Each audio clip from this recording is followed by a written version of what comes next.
페루 국방부가 세계 무기상들에게 최후 통첩을 날렸습니다. 해발 4,800m 안데스 고원에서 장갑차로 산맥을 넘어라. 숨쉬기조차 힘든 이곳을 못 넘으면 즉시 탈락이다. 중국이 코웃음 쳤습니다. 티베트 고원도 뚫은 우리한테 이게 뭐가 어렵겠어. 그런데 출발 30분 만에 엔진이 시커먼 연기를 뿜더니 산 중턱에서 멈춰버렸습니다. 바로 그때 믿을 수 없는 일이 일어났습니다. 뒤따르던 한국 장갑차가 마치 평지를 달리듯 중국 전차를 유유히 추월해버린 겁니다. 분노한 중국이 진로를 막아섰지만 한국은 단 10분 만에 되려 중국 전차를 밀어버리고 정상을 찍었습니다. 대체 한국은 무슨 비밀 무기를 숨기고 있었던 걸까요? 지금 공개합니다. 솔직히 말씀드리자면 그날 리마의 공기는 최악이었습니다. 호텔 창밖으로 보이는 리마 시내는 마치 거대한 주차장 같았거든요. 쉐라톤 호텔 라운지에서 내려다본 도로는 낡은 버스와 택시들이 뿜어내는 매연으로 자욱했고 그 뿌연 연기 사이로 끊임없이 경적 소리가 울려 퍼지고 있었죠. 저는 위스키 잔을 들이키며 생각했습니다. 이런 나라에서 무슨 최첨단 무기를 산다고 난리들이야? 제 소개가 늦었군요. 저는 미국 거대 방산기업의 수석 로비스트이자 이번 페루 육군 현대화 사업의 미국 측 책임자입니다. 쉽게 말해 무기 팔아먹는 장사꾼이죠. 이번 건은 페루가 50년 된 소련제 고철 탱크를 드디어 갖다 버리고 새 물건을 사겠다는 조 단위가 넘어가는 잭팟이었습니다. 하지만 제 기분은 영 찝찝했습니다. 페루는 돈이 없는 나라거든요. 게다가 경쟁자라고 온 놈들이 가관이었습니다. 제 맞은편 시가 연기를 뻑뻑 피워대는 저 뚱뚱한 남자들이 보이십니까? 바로 중국 노린코 임원들입니다. 녀석들은 아주 신이 났더군요. 어이 양키, 이번엔 너희가 낄 자리가 없을걸? 페루는 가성비가 중요하거든. 중국 팀 리더 왕 이사가 저를 보며 킬킬거렸습니다. 놈들은 2009년 페루 퍼레이드에서 탱크 엔진이 꺼져 전량 반품당했던 그 망신을 벌써 잊은 게 분명해요. 그때였습니다. 호텔 로비에 회전문이 돌더니 웬 낯선 동양인 무리가 들어오더군요. 처음엔 일본인 관광객인가 싶었습니다. 다들 헐렁한 양복에 한 손에는 서류 가방, 다른 한 손에는 아이스 아메리카노를 들고 있었으니까요. 군인 특유의 각 잡힌 모습은커녕 야근에 지친 대기업 과장님들처럼 보였거든요. 그중 한 명이 제 옆 테이블에 털썩 주저앉으며 넥타이를 풀더군요. 아, 진짜 덥네. 김 부장님, 리마 트래픽 장난 아닌데요? 미팅 시간 맞출 수 있겠습니까? 한국어였습니다. 네, 바로 한국의 현대 로템과 STX 연합 협상단이었죠. 저는 피식 웃음이 나왔습니다. 한국이 무기를 잘 만든다는 소문은 들었지만 여긴 남미입니다. 미국의 뒷마당이자 중국의 저가 공세가 판치는 진흙탕 싸움판이라고요. 이봐요, 미스터 킴. 제가 참지 못하고 말을 걸었습니다. 업계 선배로서 충고나 해줄까 싶어서였죠. 여긴 안데스 산맥입니다. 숨쉬기도 힘든 곳이에요. 당신네 그 잘 빠진 전자장비들이 과연 버틸 수 있을까요? 부품 하나 받으려면 배 타고 2달은 걸릴 텐데 말입니다. 그러자 김 부장이라 불리던 남자가 저를 쳐다봤습니다. 묘하게 차분한 눈빛이더군요. 걱정 감사합니다. 하지만 저희는 도로 사정이라면 꽤 익숙해서요. 그는 창밖을 가리켰습니다. 꽉 막힌 리마의 도로 위 매연을 내뿜으며 엉금엉금 기어가는 수많은 자동차들 말입니다. 보십시오. 저기 굴러가는 차들의 절반이 어디 건지 아십니까? 저는 무심코 창밖을 다시 봤습니다. 낡은 도요타와 쉐보레 사이로 유독 눈에 띄는 엠블럼들이 있더군요.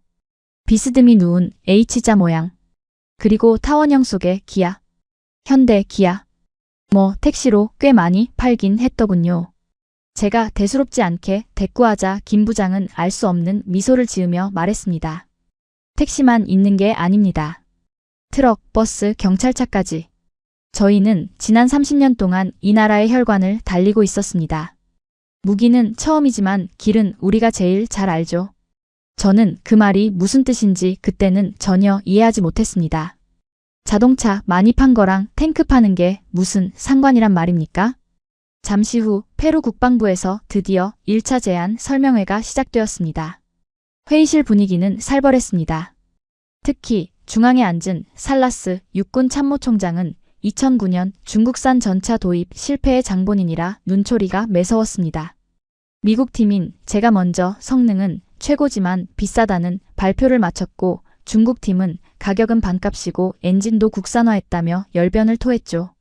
살라스 총장은 중국 팀에게 또 고장나면 가만 안 둔다며 으름장을 놓더군요.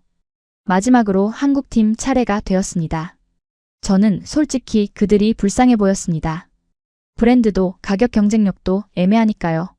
그런데 김 부장이 단상에 올라 띄운 첫 화면은 모두의 예상을 완전히 빗나간 것이었습니다. 탱크가 포를 쏘는 영상이 아니라 웬 지도 한 장이 덩그러니 떠 있었거든요.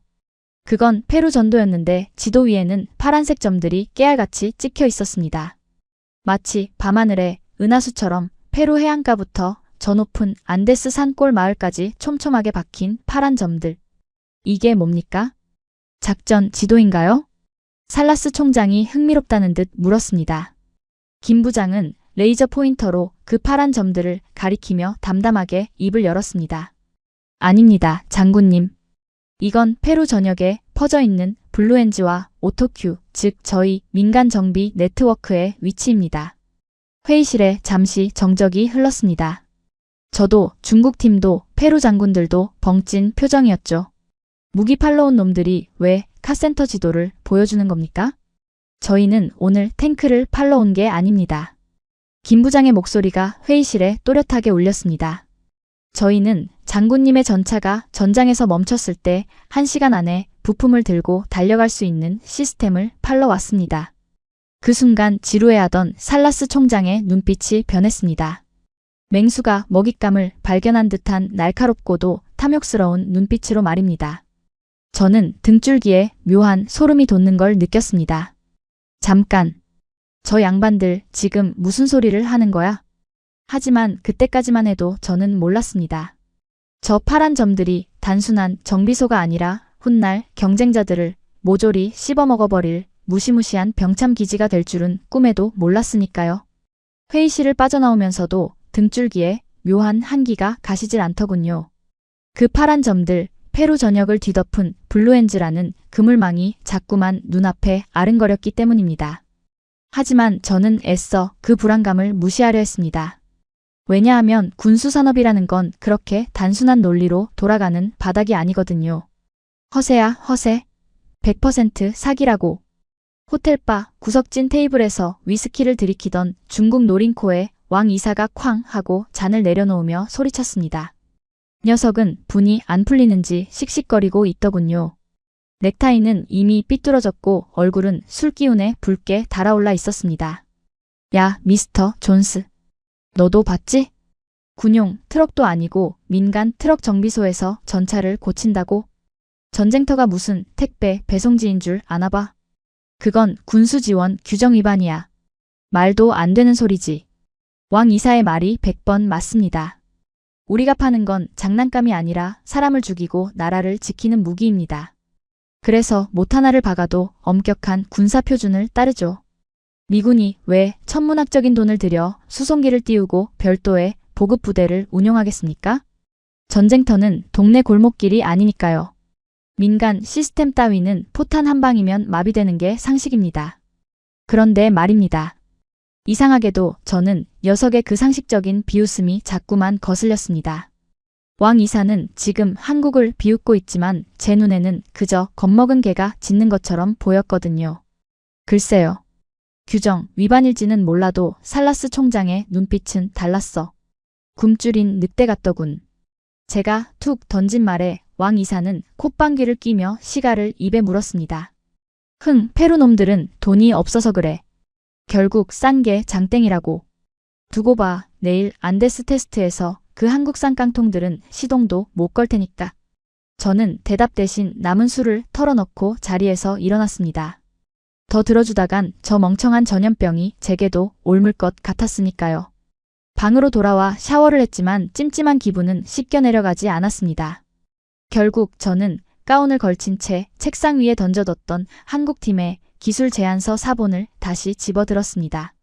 낮에는 대충 훑어보고 넘겼던 그 서류 뭉치 말입니다. 스탠드, 불빛 아래서 저는 돋보기를 끼고 깨알 같은 스펙 시트를 한 줄 한 줄 뜯어보기 시작했습니다. 그리고 정확히 10분 뒤 저는 들고 있던 펜을 떨어뜨리고 말았습니다.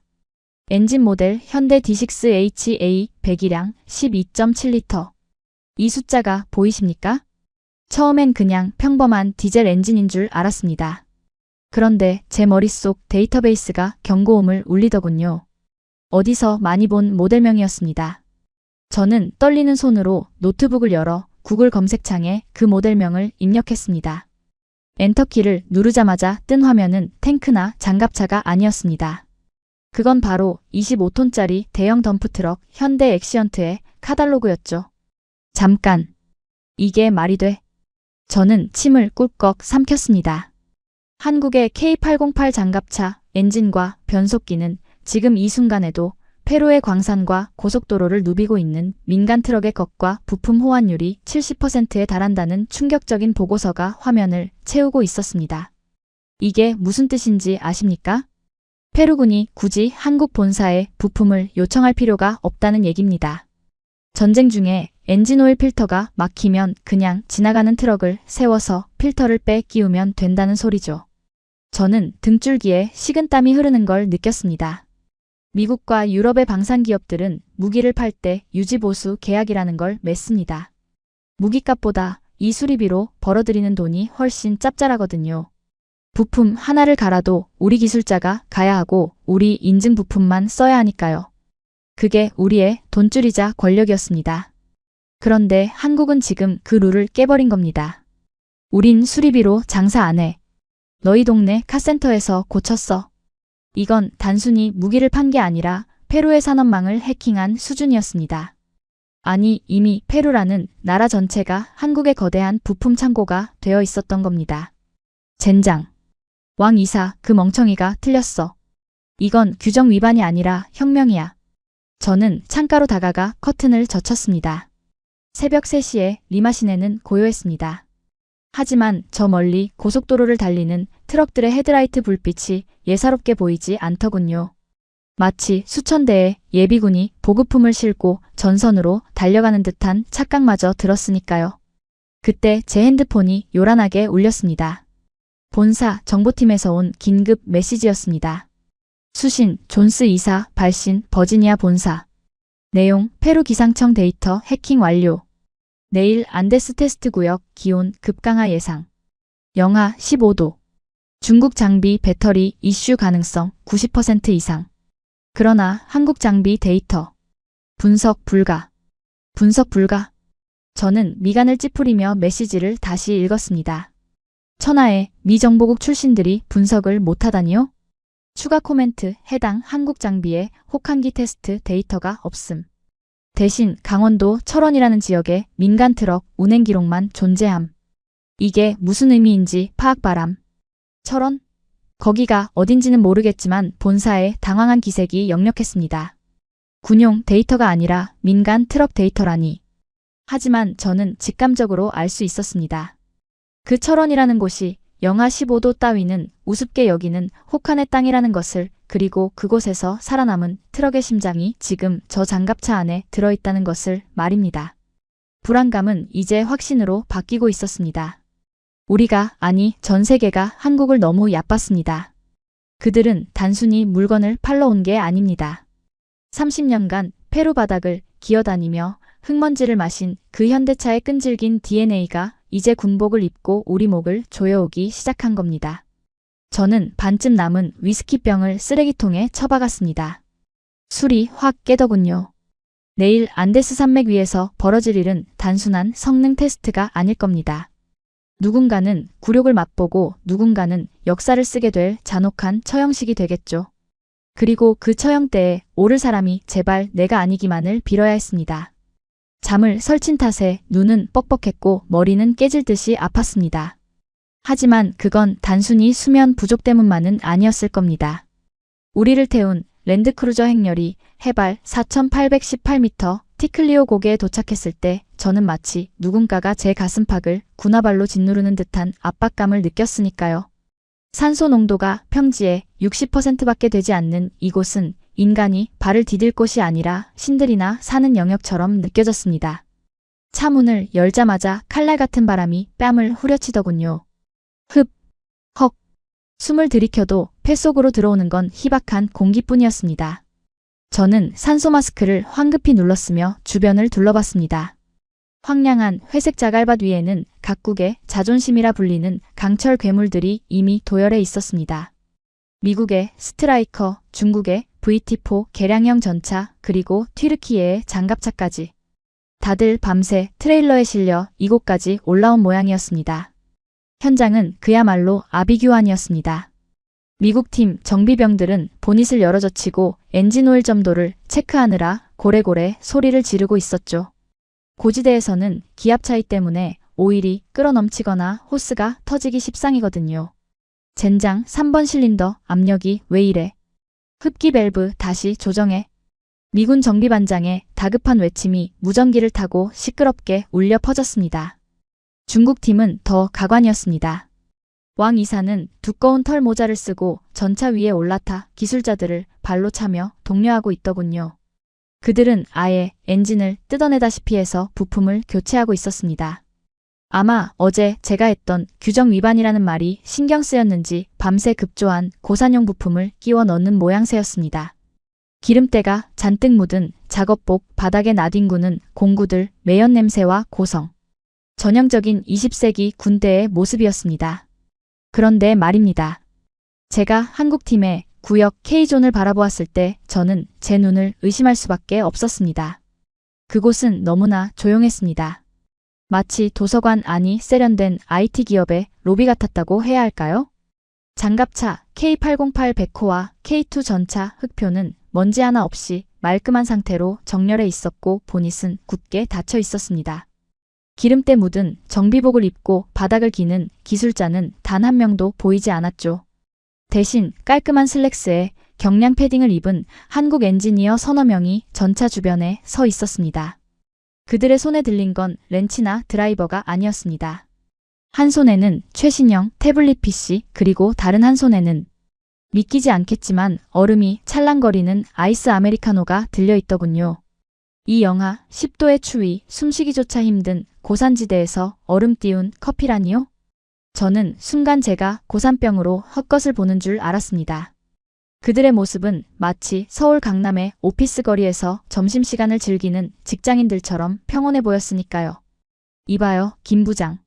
제가 산소 마스크를 쓴 채 헐떡이며 그들에게 다가갔습니다. 당신네들은 준비 안 합니까? 30분 뒤면 기동 테스트 시작이에요. 엔진 예열도 안 하고 뭐 하는 겁니까? 제 다급한 외침에 김 부장이 태블릿 화면에서 눈을 떼지 않은 채 무심하게 대답하더군요. 빨대로 커피를 쪽 빨아들이면서 말입니다. 아, 존스 이사님. 오셨습니까? 예열이요? 그거야 뭐.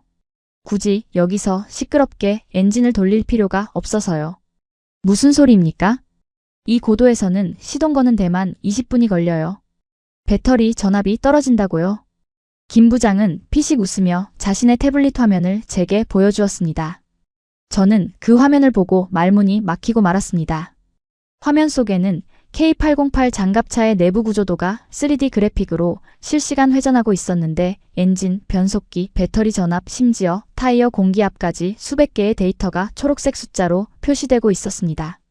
놀라운 건 원격 시동 대기 중 예열 완료라는 문구였습니다. 저희는 리마 호텔에서 출발할 때부터 원격으로 배터리 히팅 시스템을 가동했습니다. 엔진 온도, 냉각수 순환 전부 디지털로 제어 중이죠. 굳이 추운 밖에서 본인 열고 기름 만질 필요 있나요? 요즘 세상에. 그의 말투는 너무나 건조했습니다. 마치 아직도 은행 가서 돈 뽑으세요? 폰뱅킹 안 쓰시고? 라고 묻는 듯한 묘한 우월감이 배어 있었죠. 그 순간 저는 한국이 말하는 방산이 우리가 아는 그 투박한 쇳덩어리가 아님을 직감했습니다. 미국과 중국이 기계공학으로 싸우고 있을 때 이들은 혼자서 전자공학을 하고 있었던 겁니다. 그래도 실전은 다릅니다. 데이터 쪼가리가 이 희박한 공기를 이길 순 없어요. 제가 억지를 부리듯 소리쳤지만 김 부장은 어깨만 으쓱할 뿐이었습니다. 데이터 쪼가리라. 글쎄요. 이따 보시면 알겠죠. 그 데이터가 어디서 왔는지. 드디어 운명의 시간이 다가왔습니다. 페루 육군 통제관이 깃발을 들고 출발선에 섰습니다. 제1코스 경사도 30도, 자갈길 2km 어필. 출발. 부하항. 가장 먼저 중국의 전차가 굉음을 내질렀습니다. 왕 이사의 호언장담대로 시동은 걸렸지만 배기구에서 뿜어져 나오는 매연은 검다 못해 시커멓더군요. 불완전 연소의 증거였습니다. 엔진이 제발 공기 좀 줘. 라고 비명을 지르는 것 같았지만 어쨌든 중국 전차는 육중한 몸을 이끌고 언덕을 기어오르기 시작했습니다. 뒤이어 미국의 스트라이커도 출발했습니다. 세련된 구동음이었지만 역시나 출력이 평소의 70%도 안 나오는 듯 힘겨워 보였습니다. 바퀴가 자갈밭에서 헛돌 때마다 미군 드라이버의 욕설이 무전기를 타고 들려왔죠. 그리고 마지막 한국팀의 차례. 김 부장이 무전기에 대고 짧게 명령했습니다. 출발하시죠. 에코모드 말고 파워모드로. 그 순간 K808의 엔진이 깨어났습니다. 그런데 소리가 달랐습니다. 중국 전차처럼 쾅쾅쾅 하며 쥐어짜는 소리가 아니었습니다. 그르르릉. 마치 거대한 맹수가 낮게 으르렁거리는 듯한 중저음의 부드러운 진동음. 놀라운 건 그 다음이었습니다. 출발 신호와 함께 K808이 튀어나가는데 바퀴가 자갈을 파고드는 게 아니라 자갈 위를 미끄러지듯 치고 나가는 겁니다. 변속 충격이 전혀 느껴지지 않는 매끄러운 가속. 제 옆에 있던 페루 장군들이 웅성거리기 시작했습니다. 저거 왜 저렇게 빨라? 여기 해발 4,800m 맞아? 저도 쌍안경을 들고 K808의 뒷공무니를 쫓았습니다. 분명히 물리적으로 불가능한 속도였습니다.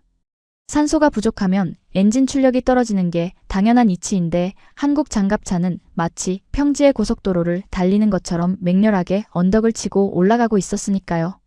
그때 제 뇌리를 스치는 어젯밤의 기억. 엔진 모델 현대 D6HA. 그렇습니다. 저 엔진은 알고 있었던 겁니다. 지난 20년 동안 페루의 수천 대의 현대 트럭들이 이 안데스 산맥을 넘나들며 쏟아낸 주행 데이터. 어느 고도에서 공기 흡입량을 얼마나 늘려야 하는지, 영하의 기온에서 연료 분사 타이밍을 어떻게 조절해야 하는지. 그 수억 킬로미터의 빅데이터가 저 조그만 ECU 칩 안에 고스란히 담겨 있었던 겁니다. 경쟁자들이 산소 부족이라는 자연재해와 싸우고 있을 때 한국의 엔진은 이미 답안지를 보고 시험을 치르는 수험생이나 다름없었습니다. 미친. 이건 반칙이야. 저도 모르게 탄식이 터져나왔습니다. 그때였습니다. 앞서가던 중국 전차가 갑자기 멈칫하더니 배기구에서 펑 하는 소리와 함께 흰 연기를 내뿜기 시작했습니다. 과부하였습니다. 희박한 공기를 억지로 압축하려다 터보차저가 과열된 것이 분명했습니다. 안 돼. 멈추지 마. 밟으라고. 왕 이사의 비명소리가 무전기를 찢을 듯 울려 퍼졌습니다. 하지만 중국 전차는 산 중턱 가장 가파른 경사로 한복판에서 쇳덩어리처럼 굳어버렸습니다. 그리고 그 뒤를 한국의 K808이 무서운 속도로 따라붙고 있었죠. 길은 좁았습니다. 옆은 낭떠러지였고 멈춰선 중국 전차가 길을 막고 있는 상황. 누가 봐도 감속하거나 멈춰야 하는 위기의 순간이었습니다. 하지만 김 부장은 태블릿을 보며 마치 게임을 하듯 무심하게 한마디를 던지더군요. 좌측 여유 공간 2.5m. 충분하네요. 추월합니다. 그 말을 듣는 순간 저는 온몸에 소름이 돋았습니다.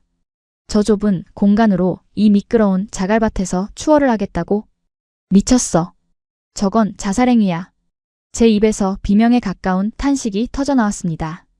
쌍안경을 쥔 제 손은 덜덜 떨리고 있었고 등줄기에서는 식은땀이 흘러내려 와이셔츠를 축축하게 적시고 있었죠.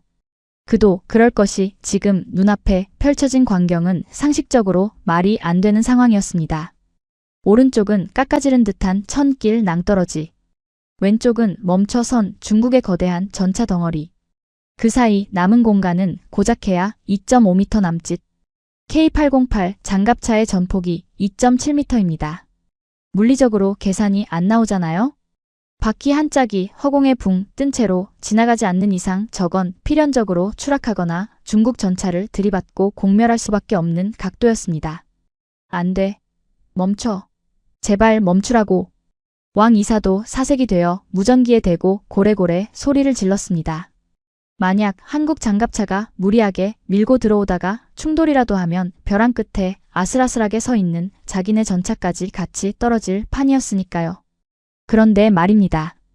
그 절체절명의 순간 한국의 김 부장은 태블릿 화면을 한번 쓱 훑더니 무전기에 대고 너무나 무미건조하게 한마디를 던지더군요. 우측 휠 트랙션 제어 락 걸어. 서스펜션 기울기 5도 보정. 진입해. 그게 끝이었습니다. 기도를 하거나 비장한 각오를 다지는 말 따위는 없었습니다. 마치 주차장에서 평행 주차를 지시하는 듯한 그 평온한 목소리에 저는 순간적으로 귀를 의심했죠. 그리고 믿을 수 없는 일이 벌어졌습니다. 지잉 툭. K808의 오른쪽 바퀴들이 미세하게 꿈틀하더니 차체 전체가 왼쪽으로 살짝 기우뚱했습니다. 독립 현가장치. 각 바퀴가 따로 움직이는 그 시스템이 마치 살아있는 생물처럼 도로의 가장자리 벼랑 끝에 울퉁불퉁한 바위를 꽉 움켜쥐는 게 보였습니다. 보통의 차량이라면 바퀴가 헛돌며 미끄러져야 정상입니다. 이 자갈밭은 얼음판만큼이나 미끄러우니까요. 게다가 여기는 경사 30도의 오르막길 아닙니까? 하지만 한국의 장갑차는 단 1cm의 미끄러짐도 허용하지 않았습니다. 그르르릉. 엔진 소리가 거칠어지기는커녕 오히려 더 낮고 묵직하게 깔리더군요. 마치 맹수가 사냥감을 덮치기 직전 숨을 고르는 듯한 그 섬뜩한 정숙성. 그 거대한 20톤짜리 쇳덩어리가 멈춰 선 중국 전차 옆을 스치듯이 지나가기 시작했습니다. 종이 한 장 차이. 정말로 사이드미러가 중국 전차의 배기구에 닿을 듯 말 듯한 그 아슬아슬한 간격을 유지하며 K808은 유령처럼 아니 컨베이어 벨트에 실린 제품처럼 매끄럽게 앞으로 나아갔습니다. 제 쌍안경 렌즈 너머로 중국 전차 조종수의 얼굴이 보였습니다. 공포에 질려 입을 딱 벌린 채 자신의 옆을 슬로우 모션처럼 지나가는 한국 장갑차를 쳐다보고 있는 그 표정. 창문 너머로 한국 조종사가 껌을 씹으며 무심하게 핸들을 꺾는 모습과 완벽하게 대비되는 그 굴욕적인 장면. 화드득 촥. 마지막 뒷바퀴가 자갈을 튕겨내며 K808은 완벽하게 중국 전차를 추월해 언덕 정상으로 치고 올라갔습니다. 순간 현장에는 침묵만이 감돌았습니다. 환호성? 박수? 그런 건 나오지 않았습니다. 사람은 너무 압도적인 공포나 기적을 목격하면 소리를 지르는 대신 숨을 멈추게 되거든요. 제 옆에 서 있던 페루의 살라스 참모총장이 입에 물고 있던 시가를 바닥에 툭 떨어뜨렸습니다. 불이 붙은 채로 떨어진 시가가 그의 군화발치에서 타들어갔지만 그는 그걸 느낄 겨를 조차 없어 보였습니다. 그는 멍하니 멀어져가는 K808의 뒷공무니만 바라보고 있었습니다. 저도 마찬가지였습니다. 다리에 힘이 풀려 주저앉을 뻔한 걸 간신히 지프차 보닛을 붙잡고 버텼으니까요. 심장이 흉곽을 뚫고 나올 것처럼 쿵쿵거렸습니다. 말도 안 돼. 이건 사기야. 제가 처음으로 내뱉은 말은 감탄이 아니라 부정이었습니다. 인정할 수가 없었거든요. 미국의 기술력으로도 중국의 물량으로도 해결하지 못한 이 난 코스를 고작 한국이라는 나라가 그것도 자동차나 만들던 회사들이 해결했다고요? 저건 분명히 뭔가 조작한 거야. 저는 넥타이를 거칠게 풀어헤치며 소리쳤습니다. 숨이 막혀왔습니다. 고산병 때문인지 아니면 제 자존심이 산산이 조각난 충격 때문인지 분간이 안 가더군요. 그렇지? 왕 이사. 저거 반칙이지? 엔진 튜닝 규정 위반한 거 맞지? 제가 동의를 구하듯 왕 이사를 쳐다봤지만 그는 이미 넋이 나가 있었습니다. 왕 이사의 얼굴은 흑빛이 되어 있었고 손에 쥔 무전기는 땀으로 흥건했습니다. 그는 덜덜 떨리는 입술로 중얼거리더군요. 저 엔진. D6. 뭐라고? 저 소리. 우리 건설 현장에서 들었던 그 소리야. 제기랄. 왕 이사는 알고 있었던 겁니다. 페루 전역의 광산 개발 현장에 깔려있는 현대 엑시언트 덤프트럭들. 중국 기업들이 공사를 수주해놓고도 정작 트럭은 고장이 안 난다는 이유로 한국산을 사다 썼던 그 뼈아픈 기억. 그 트럭들이 내던 묵직한 엔진음이 지금 군용 장갑차에서 똑같이 들리고 있다는 사실에 녀석은 절망하고 있었던 겁니다. 하지만 저는 받아들일 수 없었습니다. 아니야, 그럴 리가 없어. 민수용 엔진 따위가 군용 스펙을 능가한다고? 그건 물리학 위반이야. 데이터 조작이라고. 저는 미친 사람처럼 페루 통제관에게 달려갔습니다. 이봐요. 당장 저 차 세워요. 조사해봐야 합니다. 타이어에 접착제를 발랐거나 엔진 출력을 불법 개조했을 겁니다. 이건 무효예요. 통제관은 저를 한심하다는 듯 쳐다보더군요. 존스 이사. 당신 눈엔 저게 사기로 보이나? 그는 턱짓으로 언덕 위를 가리켰습니다. 정상에 도달한 K808에서 한국 엔지니어들이 내리고 있었습니다. 그들은 환호하거나 얼싸앉지 않았습니다. 그저 김 부장이 태블릿을 보며 고개를 끄덕이고 다른 엔지니어는 세상에 아직 덜 마신 아메리카노 컵을 흔들어 보이며 남은 얼음을 씹어먹고 있더군요. 저 사람들에게는 이게 기적이 아니야. 그냥 일상인 거지. 통제관의 그 말이 비수처럼 제 가슴에 꽂혔습니다. 그제야 저는 인정할 수밖에 없었습니다. 이건 속임수가 아니었습니다.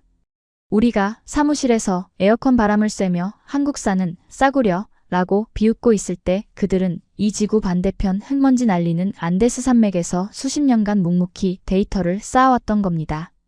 타이어가 헛돌지 않게 토크를 제어하는 알고리즘, 경사도에 따라 서스펜션의 높이를 조절하는 코딩. 그 모든 것은 하루아침에 만들어진 매직이 아니라 수만 대의 트럭이 길바닥에 갈려나가며 얻어낸 피땀 어린 족보였던 겁니다. 우리는 탱크를 만들려고 했지만 한국은 도로를 지배하는 괴물을 만들어낸 겁니다. 제 손에 들려있던 미국산 최신형 위성 전화기가 갑자기 벽돌처럼 무겁게 느껴졌습니다. 본사에 뭐라고 보고해야 할까요? 한국이 마법을 썼습니다. 라고 할까요? 아니면 우리가 지난 50년간 쌓아온 내연기관 기술이 한국의 트럭 회사에게 따였다고 솔직하게 말해야 할까요? 어느 쪽이든 제 커리어는 오늘로 끝장이라는 예감이 강하게 들었습니다. 눈앞이 핑 돌더군요. 저는 비틀거리며 지프차 시트에 쓰러지듯 앉았습니다. 그리고 저 멀리 언덕 위에서 김 부장이 저를 내려다보고 있는 게 느껴졌습니다. 선글라스 너머에 그의 눈은 이렇게 말하고 있는 것 같았습니다. 아직 놀라긴 이릅니다, 이사님. 진짜 쇼는 이제부터니까요. 그 순간 멈춰 서 있던 중국 전차에서 펑 하는 굉음과 함께 시커먼 연기가 다시 치솟았습니다. 엔진이 완전히 맛이 간 겁니다. 견인차도 들어올 수 없는 이 외길 절벽 위에서 거대한 고철 덩어리가 되어버린 중국의 자존심. 왕 이사는 바닥에 주저앉아 머리를 감싸 쥐었습니다. 망했어. 본사에 뭐라고 보고하지? 이번엔 반품으로 안 끝나. 총살이야. 그의 절규가 안데스의 차가운 바람에 흩어졌습니다. 하지만 저는 그를 비웃을 수 없었습니다. 제 꼴도 별반 다르지 않았으니까요. 우리는 오늘 단순히 경쟁 입찰에서 진 게 아니었습니다. 우리는 시대가 바뀌는 순간을 목격한 겁니다. 기계의 시대가 끝나고 데이터와 시스템의 시대가 열리는 그 순간을 말입니다. 그때였습니다. 검붉은 화염과 함께 터져나온 자욱한 흰 연기 속에서 쿨럭거리며 뛰쳐나온 한 남자가 있었습니다. 바로 중국 노린코의 왕 이사였습니다. 그의 꼴은 말이 아니었습니다. 방금 전까지 티베트의 제왕이라며 호기를 부리던 위풍당당함은 온데간데 없었고 그 흐름으로 범벅이 된 얼굴에는 공포와 분노 그리고 쪽팔림이 뒤섞인 기괴한 표정만이 남아있었죠. 그는 붉게 충혈된 눈을 부라리며 고래고래 악다구니를 쓰기 시작했습니다. 이건 무효야. 사기라고. 당장 재경기해. 심판 뭐 하는 거야? 그의 목소리는 산소 부족으로 인해 쇳소리가 섞여 있었지만 그 안에 담긴 도끼만큼은 안데스 산맥을 울릴 정도로 명확했습니다. 그는 미친 사람처럼 제 멱살을 잡을 듯이 씩씩거리며 다가오더니 제가 뒷걸음질 치자 이내 방향을 틀어 페루 육군 통제관에게 달려들더군요. 이봐, 대위. 당신들 미쳤어? 코스를 이따위로 설계하면 어떡해? 경사도가 30도가 넘잖아. 이건 전차 기동로가 아니라고.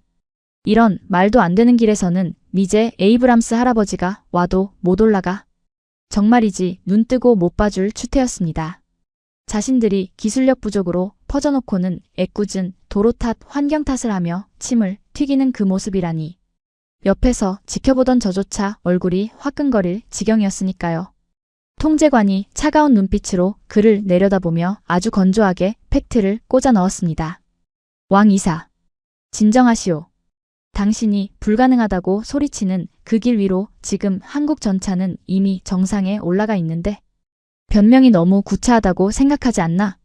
그 말 한마디가 왕 이사의 이성이라는 그나마 실오라기처럼 남아있던 얇은 끈을 툭 하고 끊어버린 것 같았습니다.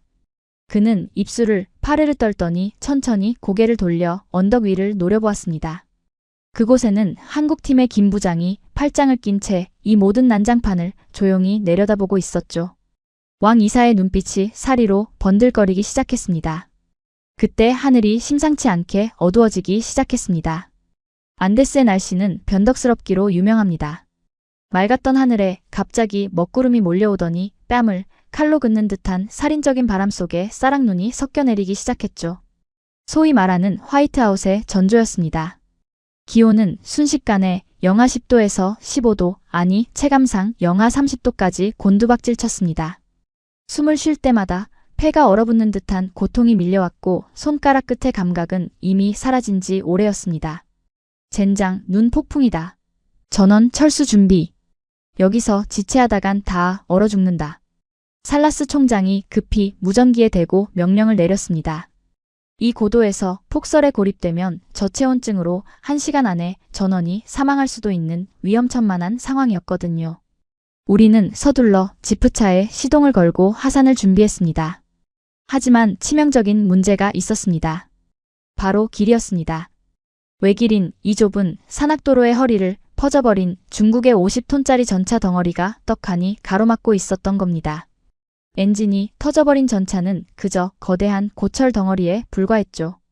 이걸 치우지 않으면 위에 올라가 있는 한국팀도 뒤에 있는 우리 미국팀도 심지어 페루 장군들의 지휘 차량도 하산할 수가 없는 독 안에 든 쥐꼴이 된 겁니다.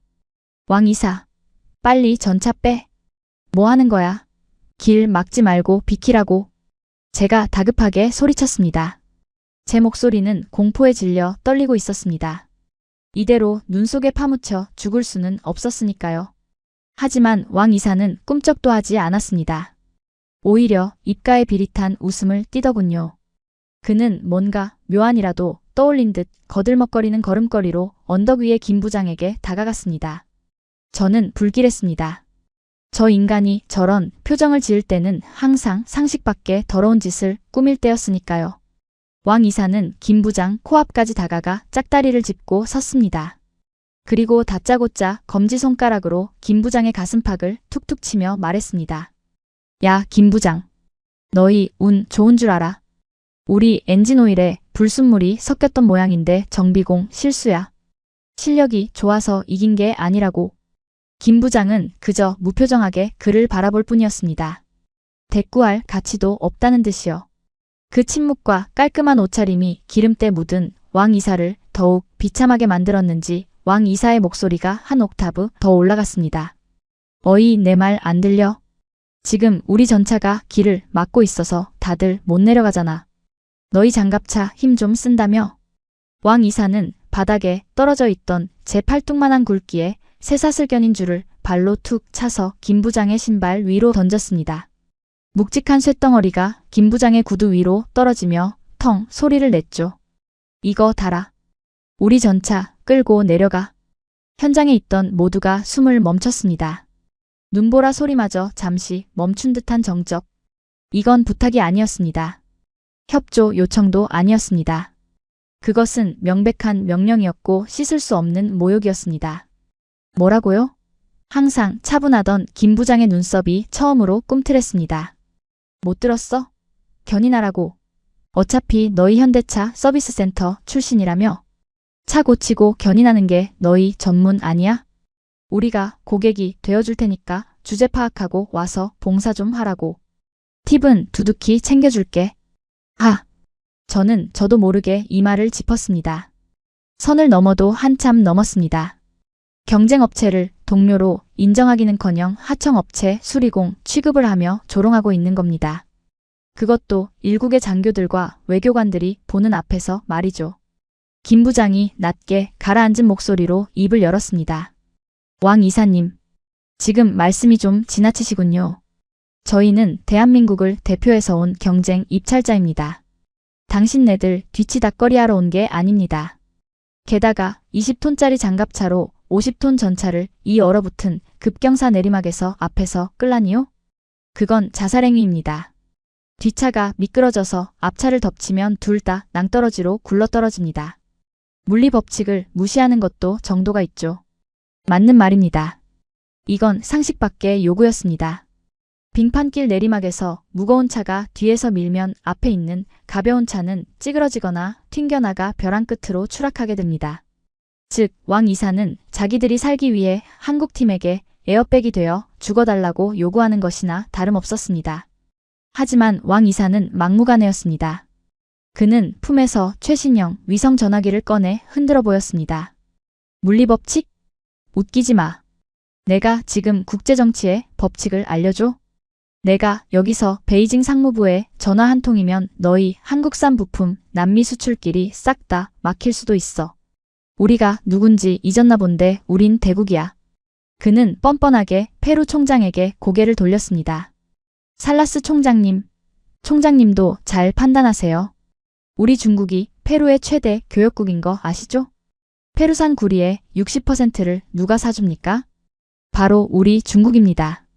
고작 이따위 조그만 장갑차 회사 편들다가 내년도 구리 수출 쿼터가 반토막 나도 책임 못 집니다.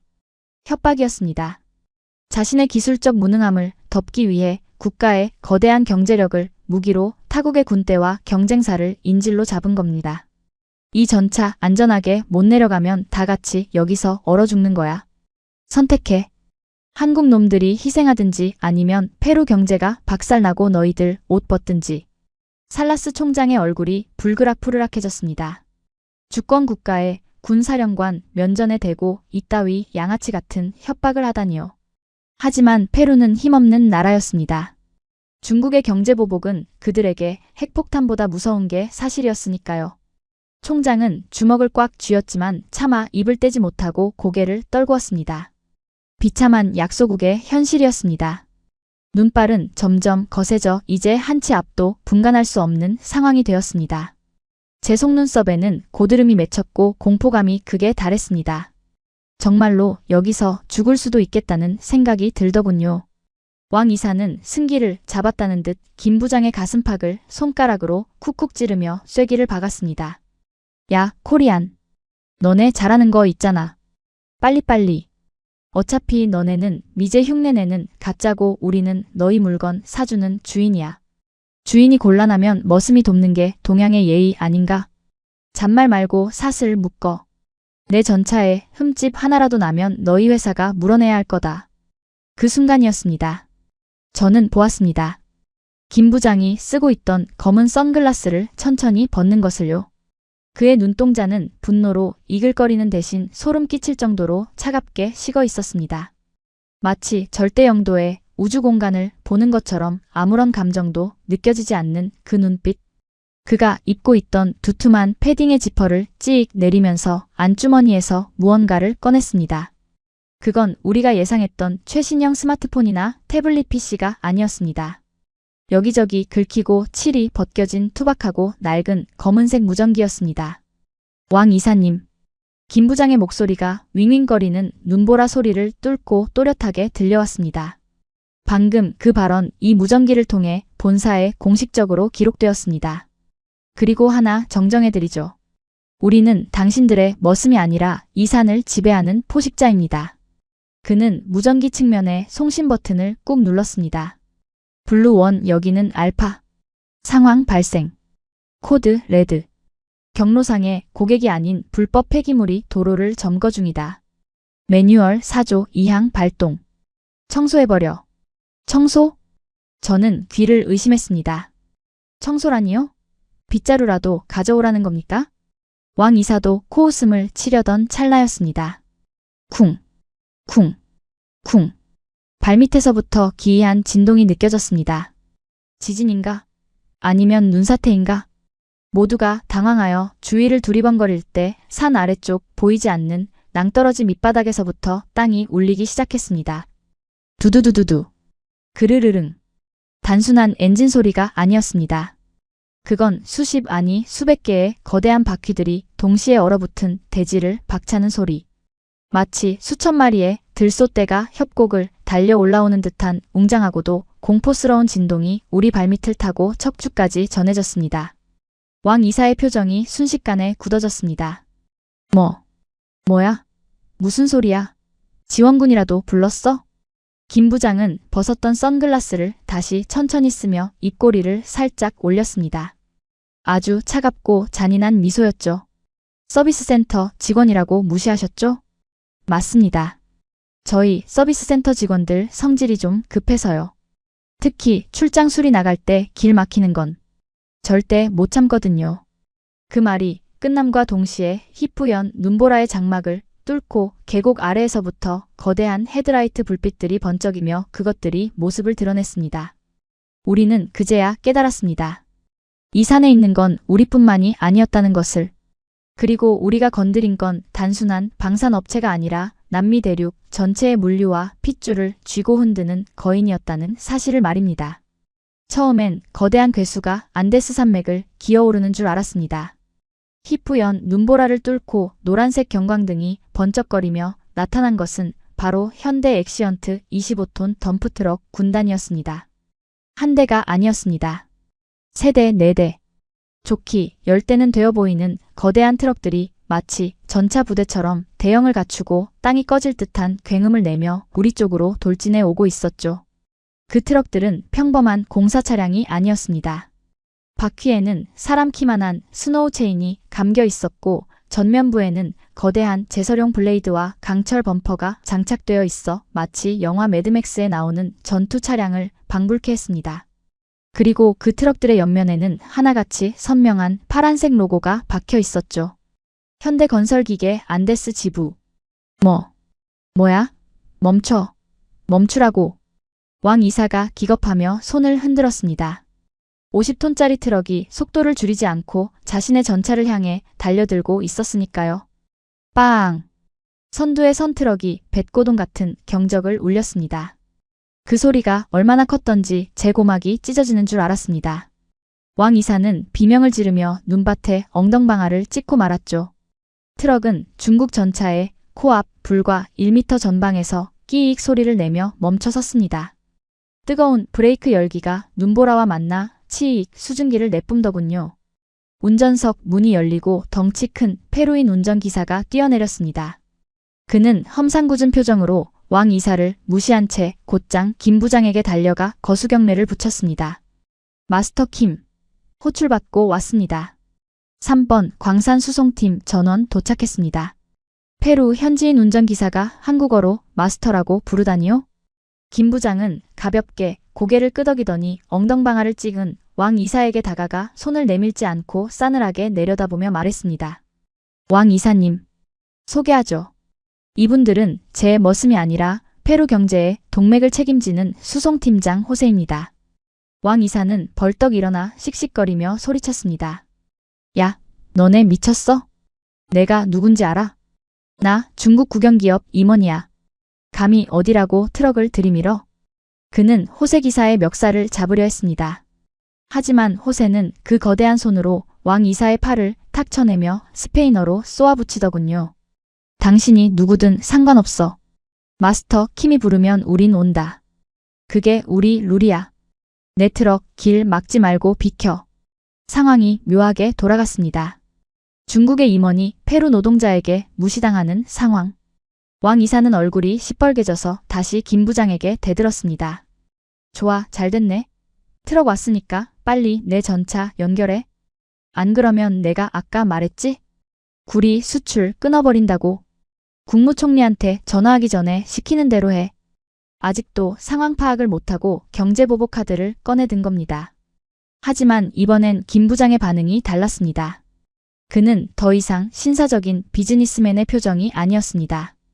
마치 수술실에 들어간 집도이처럼 감정이 거세된 차가운 눈빛으로 왕 이사를 응시했습니다. 왕 이사님, 뭔가 착각하고 계신데 저희는 지금 당신을 도우러 온 게 아닙니다. 김 부장은 태블릿 PC를 꺼내 왕 이사의 눈앞에 들이밀었습니다. 화면에는 복잡한 법조문과 데이터가 붉은색 경고창과 함께 떠 있었습니다.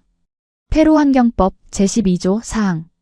해발 4,000m 이상 상수원 보호구역에서 유독성 화학물질을 유출한 차량은 즉시 강제 이동 및 폐기 처분할 수 있다. 뭐라고? 당신네 전차 지금 엔진 터지면서 냉각수랑 오일이 바닥으로 줄줄 새고 있더군요. 그게 눈 녹은 물을 타고 아래로 내려가면 이 아래 마을 식수원이 오염됩니다. 즉, 당신의 그 자랑스러운 전차는 지금 이 순간부터 군사 장비가 아니라 제거해야 할 산업 폐기물로 분류되었습니다. 이봐, 무슨 말도 안 되는 소리야. 이건 사고였다고. 사고? 아니죠. 정비 불량에 의한 인재죠. 김 부장은 한치의 망설임도 없이 말을 이었습니다. 그리고 아까 구리 수출 끊겠다고 협박하셨습니까? 그거야말로 자충수라는 걸 모르시나요? 김 부장은 뒤에 늘어선 엑시언트 트럭들을 가리켰습니다. 저 트럭들 짐칸에 뭐가 실려 있는지 아십니까? 바로 당신네 나라로 보낼 구리 원석입니다. 이 산맥의 모든 광산에서 채굴된 구리는 우리 현대 트럭이 아니면 한국까지 옮길 방법이 없습니다. 기차가 다니나요? 아니면 당신네 그 잘난 전차로 나를 겁니까? 순간 왕 이사의 입이 쩍 벌어졌습니다. 그렇습니다. 채굴권은 중국이 가지고 있을지 몰라도 그 무거운 광물을 험준한 안데스 산맥을 넘어 한국까지 실어 나르는 물류망은 한국의 트럭들이 독점하고 있었던 겁니다. 우리가 운송을 거부하면 당신네 중국 공장들은 다음 달부터 가동 중단입니다. 그런데 누가 누구를 협박합니까? 물류를 지배하는 자가 경제를 지배한다는 기본도 모르십니까? 그것은 완벽한 논리적 체크메이트였습니다. 왕 이사는 다리에 힘이 풀린 듯 비틀거렸습니다. 자신이 휘두르던 칼자루가 사실은 김 부장의 손에 쥐어 있었다는 걸 너무 늦게 깨달은 것이죠. 자, 이제 잡설은 그만하죠. 우린 시간이 없어서. 김 부장은 무전기를 들고 짧고 굵게 명령을 내렸습니다. 전차량 장애물 제거 작전 개시. 견인이 아니다. 밀어내기다. 방식은 전투형으로 간다. 전투형? 잠깐 김 부장. 내 전차 부수겠다는 거야? 안 돼. 저거 시제품이라고. 왕 이사가 기겁하며 소리쳤지만 이미 늦었습니다. 쾅. 엑시언트 트럭들이 육중한 굉음을 내며 움직이기 시작했습니다. 그들은 쇠사슬을 거는 대신 트럭 전면에 부착된 강철 도저 블레이드를 중국 전차의 측면에 들이댔습니다. 마치 쓰레기차처럼 밀어버리겠다는 심산이었습니다. 야, 이 미친 놈들아. 저게 얼마짜린데? 하지만 김 부장은 눈 하나 깜짝하지 않았습니다. 호세 밀어버려. 엔진 출력 최대. 토크 배분 사륜 락. 그르르릉. 끼가각. 현대 엑시언트의 540마력 엔진과 한국형 K808 장갑차의 엔진이 동시에 포효했습니다. 두 대의 엑시언트가 중국 전차의 앞뒤를 막아서고 K808이 측면에서 밀어붙이는 합동작전. 중국 전차는 50톤이 넘는 쇳덩어리였지만 바퀴가 잠기고 엔진이 꺼진 상태에서는 그저 거대한 관짝에 불과했습니다. 트럭의 바퀴가 눈밭을 파고들며 헛도는가 싶더니 이내 현대차가 자랑하는 지능형 트랙션 컨트롤이 작동하며 바닥을 움켜쥐었습니다. 끼익, 콰직. 소름 끼치는 금속 마찰음과 함께 중국 전차의 궤도가 비명을 질렀습니다. 왕 이사의 눈동자가 튀어나올 듯 커졌습니다. 그의 자랑스러운 MBT 2000 전차가 마치 장난감처럼 옆으로 질질 끌려가기 시작했기 때문입니다. 안 돼. 내 전차. 내 실적. 슬로우 모션처럼 그 장면은 제 뇌리에 박혔습니다. 전차의 사이드 스커트가 찌그러지고 도색이 벗겨지며 불꽃이 튀는 그 처참한 광경. 한국의 트럭들은 일말의 자비도 없었습니다. 그들은 전차를 도로 가장자리에 배수로 쪽으로 가차없이 밀어붙였습니다. 쿵. 둔탁한 소리와 함께 중국 전차는 도로 밖 진흙 구덩이에 반쯤 처박힌 채 멈춰 섰습니다. 완벽한 길 턱이었습니다. 도로 중앙은 깨끗하게 비워졌고 중국 전차는 마치 길가에 버려진 고철 덩어리처럼 비스듬히 기울어져 처량한 신세가 되었습니다. 왕 이사는 그 자리에 주저앉아 진흙탕에 처박힌 자신의 전차를 멍하니 바라보고 있었습니다. 그의 입술은 파랗게 질려 있었고 손은 덜덜 떨리고 있었죠. 그것은 단순한 장비의 파손이 아니었습니다. 중화주의라는 거대한 자존심이 한국의 실용주의 앞에 무참히 짓밟힌 순간이었습니다. 김 부장은 온매무새를 가다듬고 넋이 나간 왕 이사에게 다가가 정중하게 하지만 뼈 있는 한마디를 던졌습니다. 수리비 청구는 나중에 하십시오.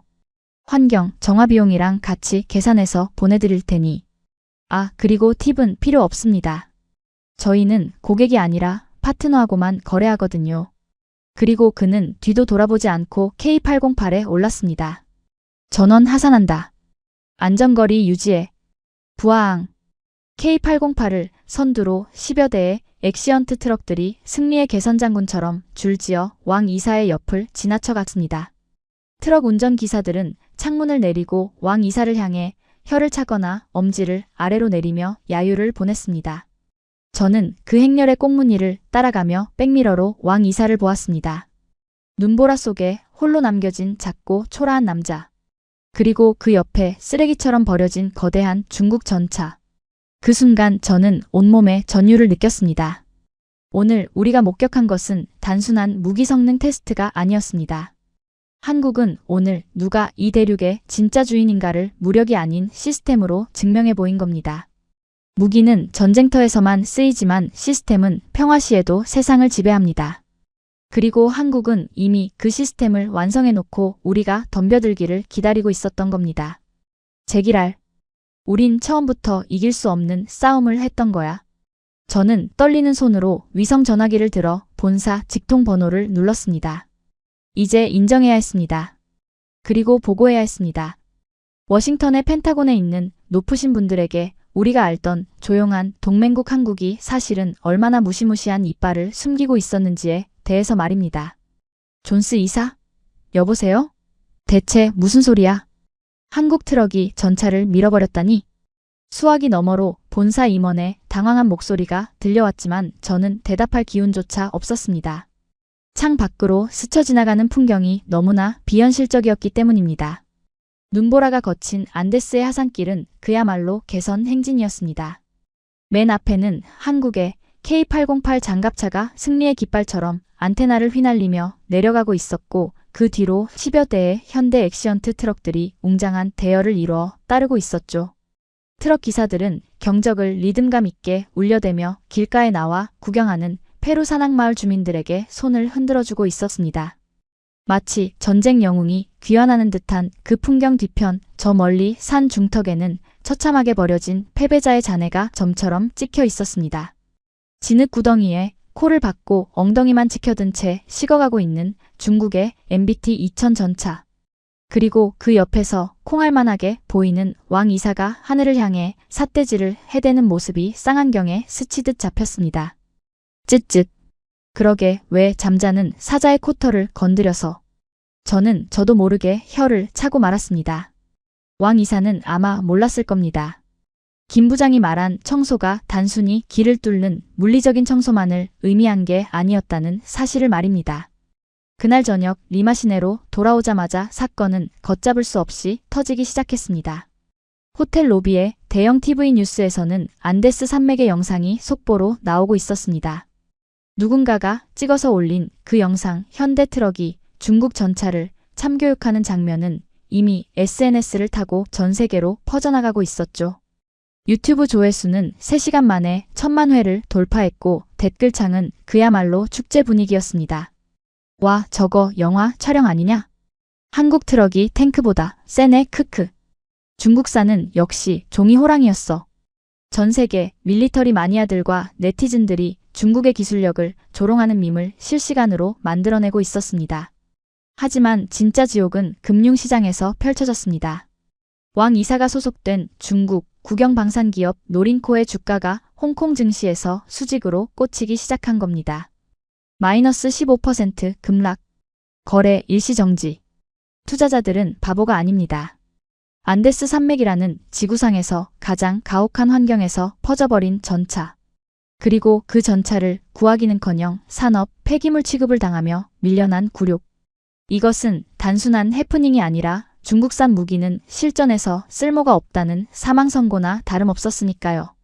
반면 한국의 현대로템과 현대건설기계 그리고 STX의 주가는 장대 양봉을 그리며 천장을 뚫고 있었습니다. 월스트리트의 분석가들은 한국의 민군 융합 시스템이 증명되었다며 매수 리포트를 쏟아냈죠. 다음 날 아침 페루 국방부에서 열린 최종 협상 테이블. 분위기는 어제와 180도 달라져 있었습니다. 어제까지만 해도 우리를 노려보던 페루 장군들은 이제 김 부장이 들어오자마자 자리에서 벌떡 일어나 기립박수를 보냈습니다. 어서 오십시오. 안데스의 정복자들. 살라스 참모총장은 김 부장의 두 손을 꼭 잡고 흔들더군요. 그의 눈빛에는 경외심마저 서려 있었습니다. 그런데 그 자리에 왕 이사의 모습은 보이지 않았습니다. 빈자리에 덩그러니 놓인 명패만이 그가 있었다는 걸 증명하고 있었죠. 왕 이사는 어디 갔습니까? 제가 조심스럽게 묻자 페루 측 관계자가 콧방귀를 뀌며 대답했습니다. 아, 그 사람? 오늘 새벽 비행기로 쫓겨났소. 중국 본사에서 해고 통보가 날아왔다더군. 위약금 물어내라고 난리도 아니라던데. 꼴 좋게 되었습니다. 듣자 하니 중국 대사관에서도 개인의 일탈일 뿐 국가와는 무관하다며 꼬리 자르기를 시전했다고 하더군요. 왕 이사는 공항에서 울며불며 매달렸지만 결국 경호원들에게 끌려나갔다는 후문이었습니다. 그 오만하던 남자의 말로치고는 너무나 비참하고 초라한 엔딩이었죠. 하지만 한국의 확인 사살은 거기서 끝나지 않았습니다. 김 부장은 협상 테이블 위에 두툼한 서류 봉투를 하나 더 꺼내 놓았습니다. 계약서인가 싶었는데 겉표지에 적힌 제목을 보고 저는 기절할 뻔했습니다. 청구서 안데스 환경 정화 및 긴급 군안 비용. 이게 뭡니까? 살라스 총장도 눈을 동그랗게 뜨고 물었습니다. 김 부장은 빙그레 웃으며 너무나 태연하게 설명하더군요. 아, 어제 저희가 치운 중국 전차 말입니다. 그거 치우느라 트럭 기름값도 들었고 기사들 야근 수당도 줘야 해서요. 그리고 결정적으로 그는 태블릿을 켜서 사진 한 장을 보여주었습니다. 현대 서비스 센터에 대형 견인차가 찌그러진 중국 전차를 줄줄이 매달고 리마 시내를 관통해 끌고 오는 사진이었습니다. 마치 개선 행진 때 포로를 끌고 오듯 아주 공개적이고도 모욕적인 방식으로 전리품을 전시한 겁니다. 저 고철 덩어리에서 샌 기름 때문에 토양 오염이 심각하더군요. 저희 계열사 환경팀이 가서 정화 작업까지 싹 마쳤습니다. 비용은 중국 측에 청구하려다 왕 이사님이 도망가시는 바람에 페루 정부가 대신 받아서 중국에 구상권을 청구하시라고 가져왔습니다. 와, 정말 지독한 사람들입니다. 돈 몇 푼 받자는 게 아니었습니다. 우리는 너희가 싼 똥까지 치워주는 완벽한 시스템을 갖춘 나라다 라는 것을 페루 정부에게 뼈저리게 각인시키는 고도의 심리전이었던 겁니다. 페루 대통령이 직접 참석한 조인식장은 그야말로 한국의 동무대였습니다. 미국인인 저도 초대받았지만 저는 그저 들러리일 뿐이었죠. 대한민국은 오늘부로 페루의 전략적 동반자가 되었습니다. 페루 대통령의 선언과 함께 스크린에는 K2 전차와 K808 장갑차뿐만 아니라 항만, 철도, 스마트시티 건설 계획까지 줄줄이 떴습니다. 그렇습니다. 왕 이사가 그토록 자랑하던 구리 채굴권은 중국이 가져갔을지 몰라도 그 구리를 실어 나르는 철도 항구 그리고 그 광산을 지키는 군대까지. 페루의 모든 혈관은 한국의 차지가 된 겁니다. 조인식이 끝나고 리셉션장에서 저는 샴페인 잔을 들고 김 부장에게 다가갔습니다. 솔직히 인정할 건 인정해야 했으니까요. 축하합니다, 미스터 킴. 완벽한 승리였어요. 미국도 한 수 배웠습니다. 김 부장은 샴페인 대신 여전히 아이스 아메리카노를 들고 있더군요. 그는 씩 웃으며 제 잔에 건배를 청했습니다. 운이 좋았습니다, 이사님. 그리고 미국이 못하는 걸 우리가 대신 해드린 것뿐입니다. 그게 뭡니까? 미국은 세계 경찰이지만 너무 비싸고 무겁잖아요. 우리는 동네 보안관이자 24시간 출동하는 서비스 기사입니다. 고객이 부르면 새벽 2시에도 달려가서 고쳐주는 거. 그게 2026년의 K방산입니다. 그 말을 듣는 순간 저는 머리를 한 대 얻어맞은 기분이었습니다. 우리는 여전히 냉전시대의 논리로 누가 더 센가를 따지고 있을 때 한국은 누가 더 고객에게 필요한가를 고민하고 있었던 겁니다. 서비스 기사라. 비유 한 번 기가 막히군요. 저는 씁쓸한 웃음을 지으며 창밖을 내다보았습니다. 리마의 밤거리 화려한 네온사인 아래로 현대차들이 꼬리를 물고 달리고 있었습니다. 어제까지만 해도 그저 평범한 자동차로 보였던 저 파란 엠블럼들이 오늘따라 왜 그리 무섭고 거대해 보이는지 모르겠습니다. 왕 이사는 아마 지금쯤 베이징 공항국 조사실에서 울고 있겠죠. 하지만 그를 동정할 생각은 없습니다. 그는 시스템을 가진 나라를 상대로 덩치만 믿고 덤빈 죗값을 치르는 중이니까요. 저는 넥타이를 풀며 생각했습니다.